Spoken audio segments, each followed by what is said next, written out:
Hi guys, ഇന്ന് ഞാൻ Reds ഇന്ത്യയിൽ പോവാ. റെഡ്സ് ഇന്ത്യയിൽ ഒരു ഫാഷൻ കോമ്പറ്റീഷൻ നടക്കുന്നുണ്ട്. കുട്ടികളുടെ ബ്രൈഡ് ആൻഡ് ഗ്രൂം അതിൽ പങ്കെടുക്കാനായിട്ട് പോവാ. ഞാൻ അവിടെ എത്തി. ഇതാണ് റെഡ്സ് ഇന്ത്യ. ഞാൻ അവിടെ കയറാൻ പോവാ. യോ, കുറേ ഫ്രണ്ട്സ് എത്തിയിട്ടുണ്ട്. പരിപാടിയുടെ പ്രിപ്പറേഷൻസ് അവിടെ നടന്നുകൊണ്ടിരിക്കുകയാണ്. നമ്മളൊരു 10 മണിയോട് അടുപ്പിച്ച് അവിടെ എത്തിയിട്ടുണ്ടായിരുന്നു. ഇനിയും കുട്ടികൾ വരാനുണ്ട്.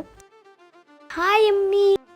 മോർണിംഗ് ഒരു പ്രാക്ടീസ് സെക്ഷൻ ഉണ്ട്. സ്റ്റേജിലൂടെ എങ്ങനെയാണ് നടക്കേണ്ടത് അങ്ങനെയുള്ള കാര്യങ്ങളൊക്കെ പറഞ്ഞു കൊടുക്കുന്നതിനായിട്ട് അങ്ങനെ എല്ലാ കുട്ടികളുടെയും പ്രാക്ടീസുകളും കാര്യങ്ങളും അവിടെ നടന്നുകൊണ്ടിരിക്കുകയാണ്. 10-60ഓളം കുട്ടികൾ പങ്കെടുക്കാനുണ്ടായിരുന്നു. വലിയ കുട്ടിക്ക് ഇവിടെ വിശപ്പിൻ്റെ വിളി വന്നു. നമ്മളങ്ങനെ അടുത്തുള്ള റെസ്റ്റോറൻറ്റിലേക്ക് പോയി.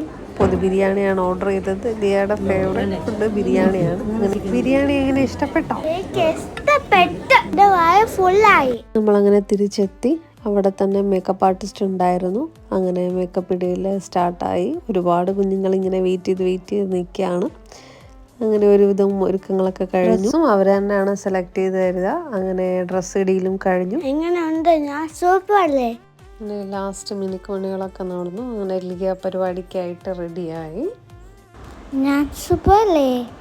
സ്മൈൽ. അങ്ങനെ എല്ലാവരുടെ ഒരുക്കമൊക്കെ കഴിഞ്ഞു. പരിപാടി ഏകദേശം തുടങ്ങാറായി. കൊച്ചുമിടുക്കന്മാരിപ്പോഴേ കയറി നടക്കാനൊക്കെ തുടങ്ങിയിട്ടുണ്ട്. ഫസ്റ്റ് നടന്നത് ഈ കൂട്ടത്തിൽ ഏറ്റവും കുട്ടിക്കുറുമ്പൻ്റെ ഒരു വാക്കായിരുന്നു നടന്നത്. അങ്ങനെ ഫസ്റ്റ് റാമ്പ് വാക്ക് അങ്ങനെ തുടങ്ങി. പിന്നെ ഒരുപാട് കുട്ടികളുടെ റാമ്പ് വാക്സ് ഉണ്ടായിരുന്നു. കുറേ കഴിഞ്ഞാണ് ലിയയുടെ സ്ലോട്ട് എത്തിയത്. അങ്ങനെ ലിയയുടെ സ്ലോട്ടായി. മൈ ഫസ്റ്റ് റാമ്പ് വാക്ക് എങ്ങനെ ഉണ്ടെന്ന് കമൻറ്റ് ചെയ്യുന്നേ.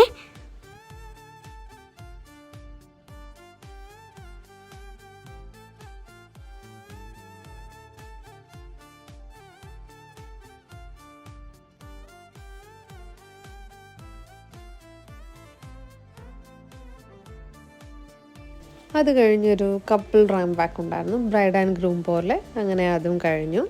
എൻ്റെ ഗിഫ്റ്റ് കിട്ടി. I am so happy.